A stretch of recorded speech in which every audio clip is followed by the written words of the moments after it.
اعوذ باللہ من الشیطان الرجیم بسم اللہ الرحمن الرحیم قل یحییھا الذی انشأھا اول مرہ وہو بکل خلق علیم۔ صدق اللہ العظیم۔ رب اشرح لی صدری ویسر لی امری واحلل عقدۃ من لسانی یفقہوا قولی رب یسر ولا تعسر وتمم بالخیر آمین یا رب العالمین۔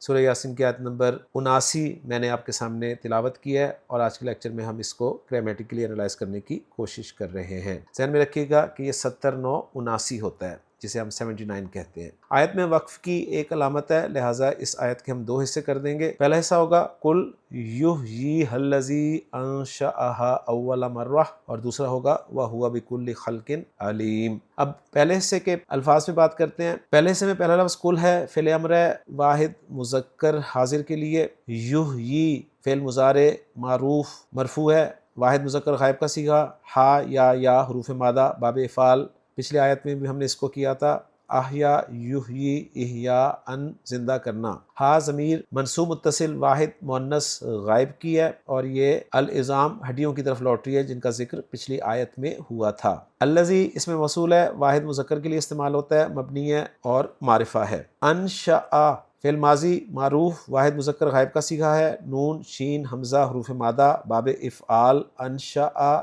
ینشئ انشاء، پیدا کرنا اس کے معنی ہوتے ہیں۔ ہا ضمیر منصوب متصل واحد مؤنث غائب کی ہے۔ اولا واحد مذکر منصوب اور نکرہ ہے، اور مرہ واحد مؤنث مجرور اور نکرہ ہے۔ مرہ کے معنی بار کے ہوتے ہیں، جیسے ہم کہتے ہیں نا ایک بار دو بار، تو اولا مرہ کے معنی پہلی بار۔ الفاظ کو جوڑ کر جملہ بنائیں تو قل فعل امر ہے، فعل امر جب بھی آتا ہے اس کا فاعل ساتھ ہی ہوتا ہے۔ انت ضمیر مرفوع اس کا فاعل ہے۔ اب چاہیے مفعول بھی، تو وہ ہے جی یحییھا الذی انشأھا اول مرہ۔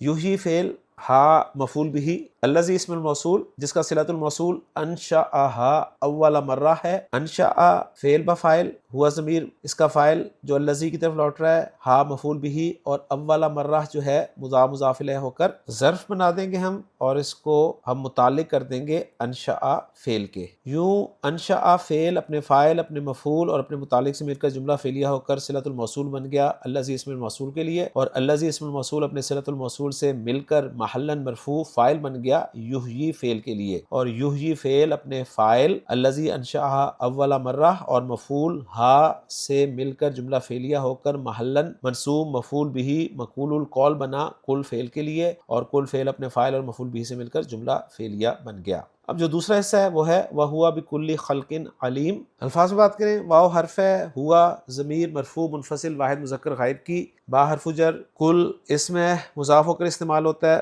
خلق مجرور ہے، بہت دفعہ آ چکا ہے اس سورہ مبارکہ میں، اور علیم جو ہے یہ اسم المبالغہ کا صیغہ ہے، علم یعلم سے، واحد ہے مذکر ہے مرفوع ہے اور نکرہ ہے۔ الفاظ کو جوڑ کے جملہ بنائیں تو ہوا مبتدا ہو گیا، علیم خبر ہو گئی، اور بکل خلقن جو ہے یہ جار مجرور، یہ متعلق ہو جائے گا علیم کے، اور یہ جار مجرور جو ہے اس میں مجرور کل خلقن مضاف مضاف الیہ کا مجموعہ ہے، اور جملہ اسمیہ بن رہا ہے مبتدا اور خبر سے مل کر۔ محمود صافی صاحب کی ورکنگ کے ساتھ میچ بھی کر لیتے ہیں۔ بتا رہے ہیں کہ اول جو ہے یہ مفعول مطلق ہے، نائب عن المصدر، یعنی ہم نے ظرف بنایا ہے آسان، انہوں نے ذرا اسے ٹیکنیکل کر دیا ہے، مفعول مطلق نائب عن المصدر قرار دیا ہے، فہو نعت لہو، اور بتایا کہ وہ اس کے لیے نعت ہے، یعنی جو مفعول مطلق ہے نا اصل وہ محذوف ہے، اس کے لیے یہ صفت بن کر آ رہا ہے۔ واو عاطفہ بکل متعلق بعلیم ہے۔ جملہ کل والا لا محل لا استنافیہ ہے، جملہ یحییھا والا فی محل نصب مقول القول ہے، جملہ انشأھا لا محل لا صلۃ الموصول الذی ہے، اور جملہ ہوا علیم والا لا محل لا معطوف لا جملۃ الصلہ ہے۔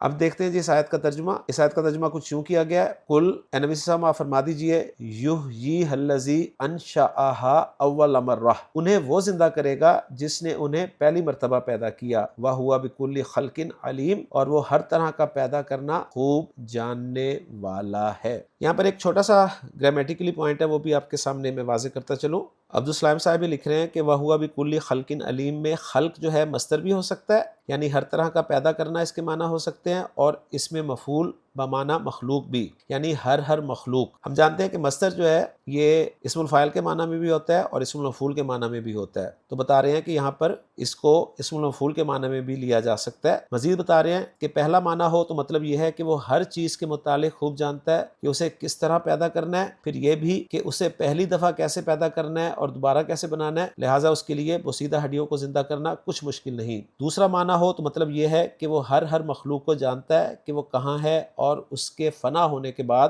اس کے ذرات کہاں کہاں ہیں، سو وہ ہر ذرے کو اس کی جگہ سے جمع کر کے دوبارہ زندہ کر سکتا ہے۔ تو الحمدللہ جی آج کے لیکچر میں سورہ یاسین کی آیت نمبر 79 ہماری گرامیٹیکلی انالائز ہو گئی ہے۔ انشاءاللہ تعالی اگلے لیکچر میں اگلی آیت کے ساتھ آپ سے ملاقات ہوگی۔ سبحانک اللہم و بحمدک، اشہد ان لا الہ الا انت، استغفرک و اتوب الیک۔